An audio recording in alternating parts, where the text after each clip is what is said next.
Assalamualaikum warahmatullahi wabarakatuh. Apa kabar kalian? Semoga kalian baik-baik saja dan tetap diberikan kesehatan oleh Allah Subhanahu wa taala. Bantu channel kami dengan cara subscribe dan tekan tombol lonceng kalian. Terima kasih. Semoga kisah ini bermanfaat.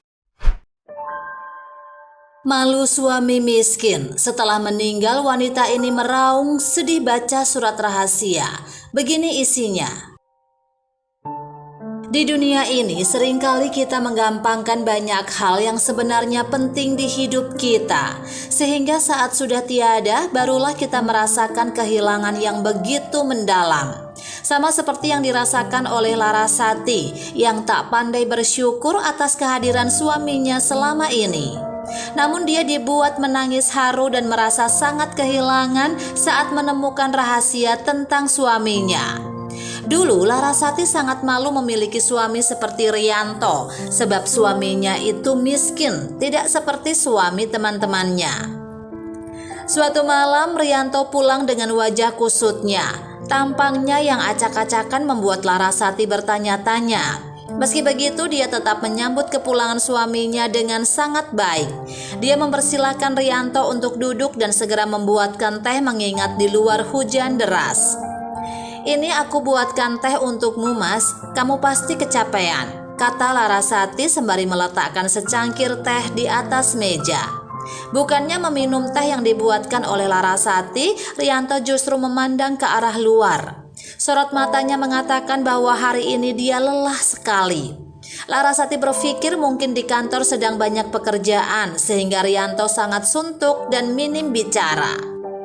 Larasati tetap diam sembari membereskan barang-barang Rianto. Sebenarnya di benaknya muncul banyak pertanyaan. Tak biasa-biasanya Rianto pulang membawa banyak barang seperti ini. Ada yang dibungkus kardus pula. Larasati sangat penasaran dengan apa yang sebenarnya terjadi pada suaminya ini. Sampai saat dia merapikan tas dan tak sengaja terjatuh sebuah amplop coklat. Sambil membuka isi amplop, Larasati bertanya pada Rianto, "Ini surat apa, Mas?" Dahinya mengernyit dan mulutnya menganga saat mengetahui isi surat itu. "Apa maksudnya ini? Kamu di PHK, Mas?" Sontak Larasati kaget membaca surat itu sampai habis. Rianto hanya mengusap wajahnya kasar dan mengiyakan pertanyaan Larasati hanya dengan satu anggukan. Rianto tahu saat ini Larasati kecewa, terlebih lagi mereka ingin melakukan program bayi tabung. Sontak saja di pikiran Rianto hanyalah cara untuk mewujudkan keinginan Larasati. Tetapi bagaimana caranya? Seketika surat itu dirobek oleh Larasati menjadi beberapa bagian yang sudah tidak bisa dibaca dengan jelas. Larasati sangat marah dan meninggalkan Rianto begitu saja. Dia menutup keras pintu kamar dan menguncinya. Dari dalam kamar dia berkata, "Kamu tidur di luar sampai mendapatkan pekerjaan." Rianto hanya bisa pasrah. Dia tidak bisa berontak apalagi saat ini masih tinggal seatap dengan orang tua Larasati. Pagi harinya di meja makan Larasati tak seperti kemarin-kemarin. Dia hanya mengambilkan makan untuk ayah dan ibunya. Untuk Rianto dilewatkan begitu saja. Rianto masih diam dan menyendokkan nasi ke dalam piringnya. Makannya sedikit, tanda bahwa pikirannya masih rumit. Larasati tahu betul bahwa sikapnya ini sama sekali tidak dibenarkan oleh agama. Tetapi dia juga tidak mau mempunyai suami pengangguran. Larasati lebih senang apabila melihat Rianto lembur dan tidak pulang semalaman ketika ada di meja makan bersama, tetapi Rianto menggunakan pakaian rumah. "Kudengar kamu di PHK toh? Betul itu?" tanya Ibu Larasati. Rianto tidak menghindari pertanyaan itu. Dia menjawab dengan lugas dan menceritakan kronologinya. Saat ini di kantor Rianto memang terjadi PHK besar-besaran, tidak peduli dengan keterampilan atau pengalaman para pegawainya. Perusahaan Rianto memiliki hutang yang cukup banyak. Itulah mengapa terjadi PHK besar-besaran. Rianto menceritakan uang pesangon pun dibayarkan dengan metode angsuran karena perusahaan lebih memprioritaskan hutangnya dengan bank. Rianto bingung karena tabungannya sudah habis untuk program bayi tabung yang gagal kemarin, belum lagi cicilan mobil dan sebagainya. Tentu kedua orang tua Larasati pun marah. Dia tidak mau memelihara seorang menantu yang tidak punya penghasilan apa-apa. Ditambah lagi masih menumpang di rumah mertua. Suasana meja makan semakin memanas. Ibu dan ayah Larasati sudah tidak nafsu makan dan memilih untuk meninggalkan anak dan menantunya. Kini Larasati buka suara. "Mau nyari kerja di mana kamu, Mas?" katanya dengan nada sinis. Rianto berkata pada Larasati bahwa dia akan menjadi tukang ojek untuk sementara. Menurutnya, pekerjaan ini adalah pekerjaan yang fleksibel karena bisa dilakukan dengan sembari mencari pekerjaan tetap. Larasati marah pada Rianto dengan keputusan itu. Dia berpikir bahwa menjadi tukang ojek itu bukan pekerjaan yang bisa dibanggakan. Larasati mengaku malu apabila teman-teman arisannya tahu bahwa Rianto kini hanya seorang tukang ojek. Tapi Rianto bersikeras dan berdalil bahwa hanya ini yang bisa diandalkan untuk sekarang. Sejak saat itu keadaan rumah tangga Larasati dan Rianto pun semakin memburuk. Mobil disita oleh leasing dan Larasati berulang kali marah karena uang belanja yang dia dapat hanya sebesar 30% dari yang dia dapatkan sebelumnya. Ditambah lagi orang tua Larasati selalu mendesak agar anaknya menceraikan Rianto. Tapi Rianto tidak putus asa, dia masih terus berusaha. Tak kenal siang dan malam dia terus menarik ojek demi sesuap nasi. Kadang-kadang tak makan hanya untuk membelikan makanan orang rumah. Saat sakit pun dia tetap bekerja dan Larasati juga tidak pernah sedikit pun perhatian dengannya.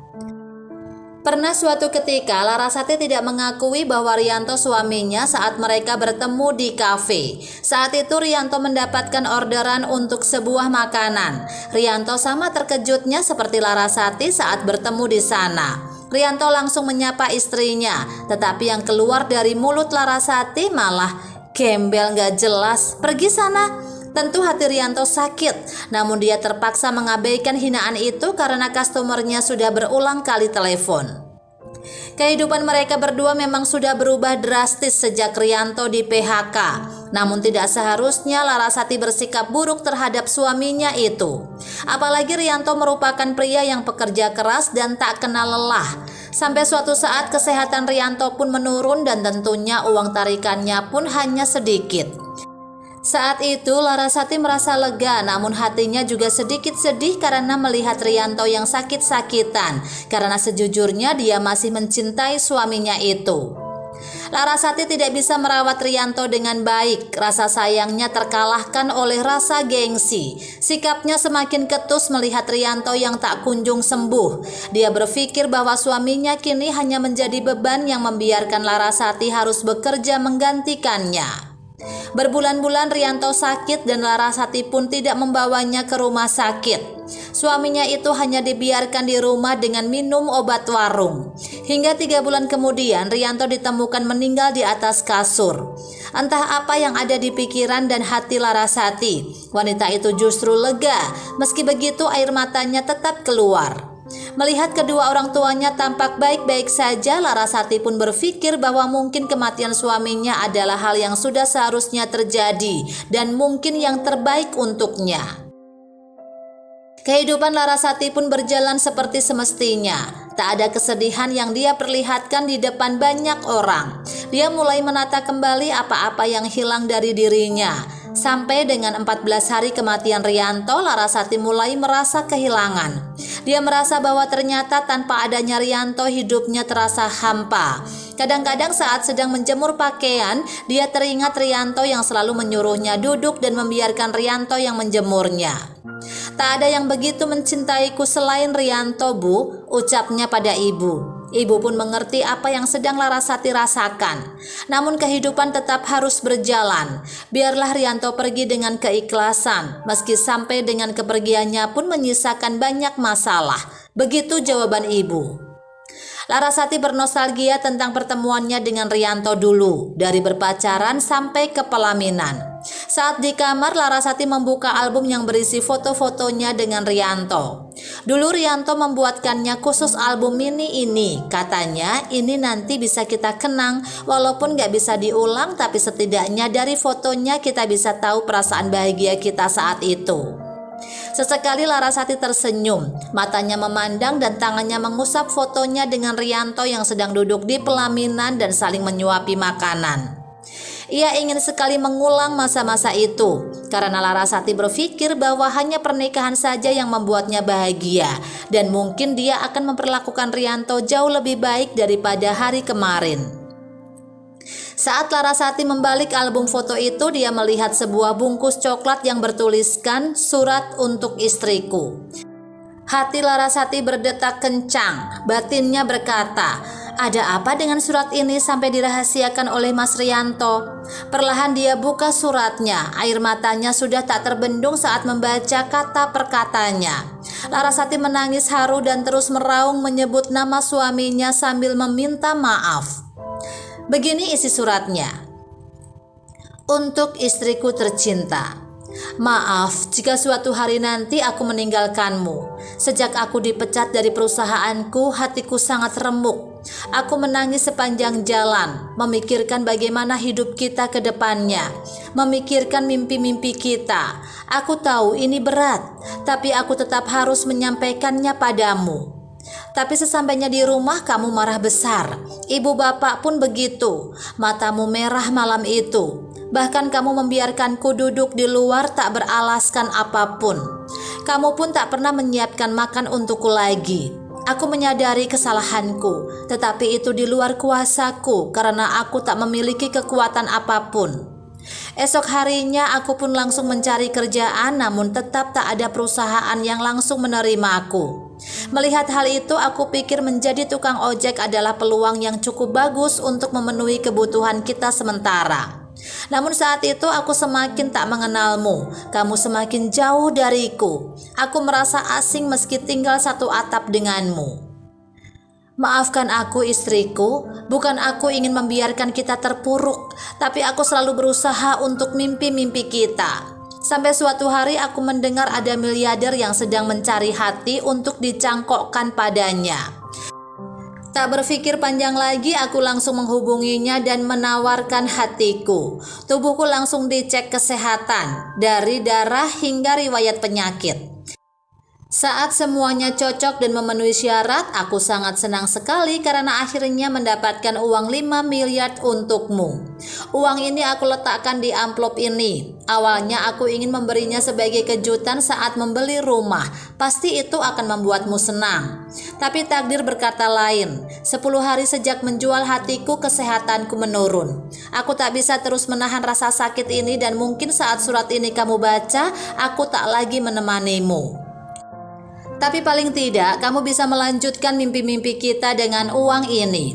Gunakanlah untuk membeli rumah yang kita mau dulu. Hanya ini yang bisa kuberikan untukmu. Aku tahu selama ini aku tidak berguna, tapi aku juga tidak mau menyusahkanmu. Mungkin dengan hal ini kamu akan kembali mencintaiku. Sengaja aku letakkan surat ini di balik album mini kita, karena aku tahu saat kamu merindukanku pasti kamu akan membuka album ini. Selamat tinggal sayang, aku akan selalu menyayangi dan merindukanmu. Dari suamimu yang mencintaimu.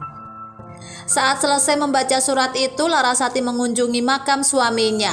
Dia memeluk nisan bertuliskan Rianto dan meminta maaf telah bersikap kasar pada suaminya semasa hidupnya.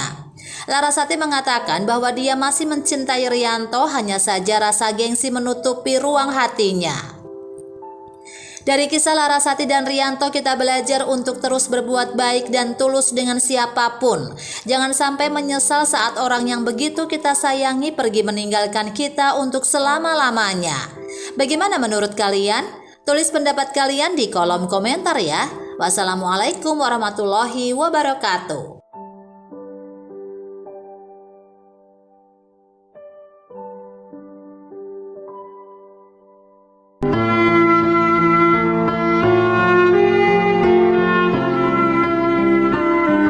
Assalamualaikum warahmatullahi wabarakatuh. Apa kabar kalian? Semoga kalian baik-baik saja dan tetap diberikan kesehatan oleh Allah Subhanahu wa taala. Bantu channel kami dengan cara subscribe dan tekan tombol lonceng kalian. Terima kasih. Semoga kisah ini bermanfaat.